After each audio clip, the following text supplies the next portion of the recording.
Magandang buhay sa lahat mga kagre. Welcome back sa ating channel. Shoutout sa bago at regular nating subscribers. Ano po? Maraming paniniwala ang mga ating mga ninuno, no? Ating mga tatay, mga lolo, lola na nakaangkla sa ating pagsasaka. No? Isa na dito yung pag madami daw bunga itong bayabas, ano?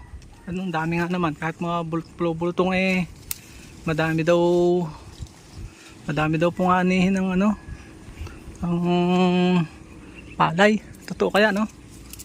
Tingnan natin ito para maganda-ganda itong isang to.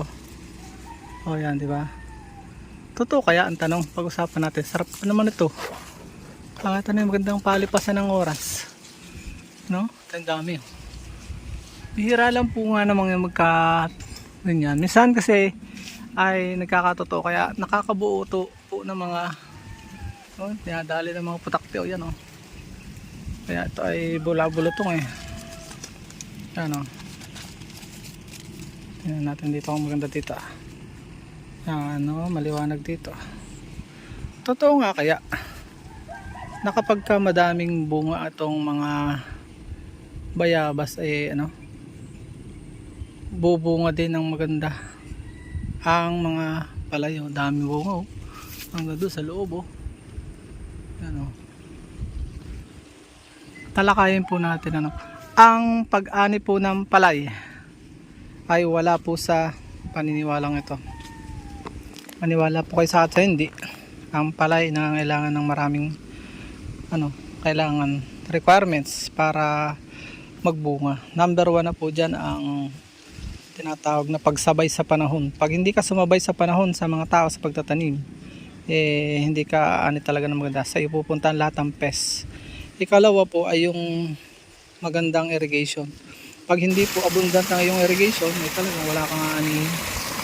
Buti niya ng bitak at lalago ang mga damo. Pangatlo, yung fertilizer management. Pagka hindi okay ang iyong abono, wala kang capital. Kasama din sa capital inputs. Napaka pa naman ngayon. Puro chemical na. Pera yan talaga. Napakamahal ang inputs, napakamura naman siya i-dispose ng mga farmers. Kaya lahat, marami na ngayon halos umaayaw na sa pag-farming. Kaya po sa pagsasaka ng palay, marami pong factor. Ilan lang po yan. Yung pagsabay sa panahon, weather ng pagtatanim, pag-aani, pagtatalok, lahat, everything. Yung tubig at yung fertilizer requirements na kailangan, inputs, pag hindi mo yan ibigay, yung pest management din, kailangan din po niya, napakahalaga niya. Yung pang-apat, pest management. Pagka nadali ka ng peste, wala na. Merong anihin na, dali pa ng daga, harabas, wala na.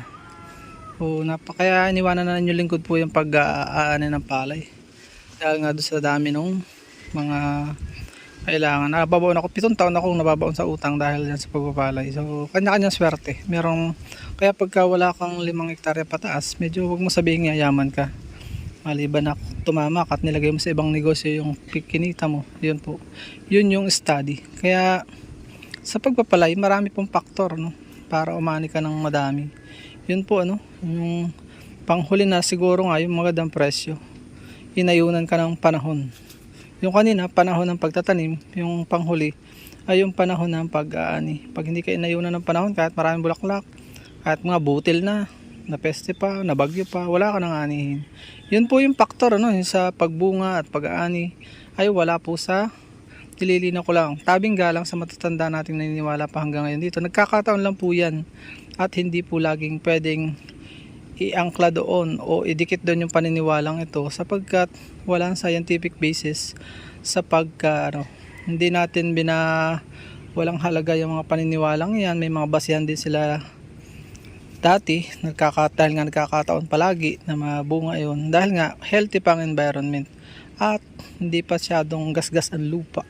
O ngayon po medyo mahirap na siyang paniwalaan sapagkat sa climate change hindi na siya pwedeng umubra.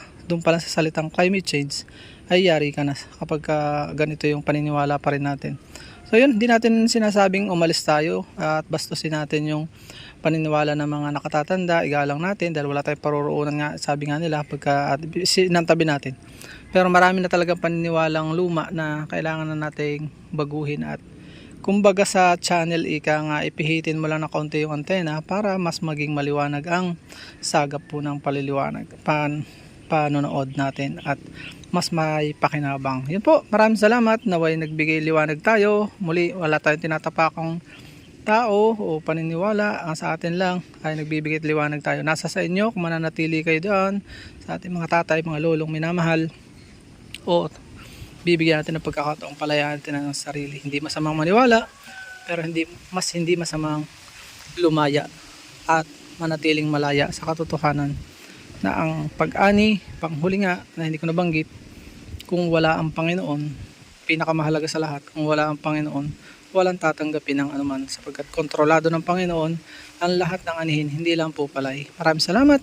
Bye-bye and God bless. By the way, bago tayo maghiwalay, may ebook tayo binibenta. Kung gusto niyo matuto sa iyo, pag-YouTube, paunlarin ang YouTube career, 40 pesos ko lang po binibenta via Google Drive at via downloadable link through Messenger ko po yan binibenta.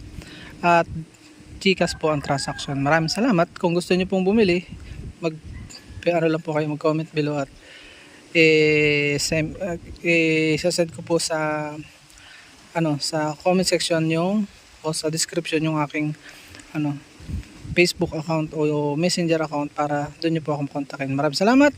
Bye-bye and God bless. Please support all Filipino vloggers. Pakita natin sa mundo na nagkakaisa ang lahing Pilipino. Paalam muna po sa ngayon. Hanggang sa muli po nating educational videos. At dyan po nagtatapos ang maikli natin vlog. Kung kayo po ay mahilig sa mga ganitong klaseng upload, huwag niyo pong kalimutang mag-subscribe at i-hit niyo na rin po yung notification bell para updated kayo sa aming mga upcoming videos. Paalam muna po sa ngayon. Bye-bye and God bless.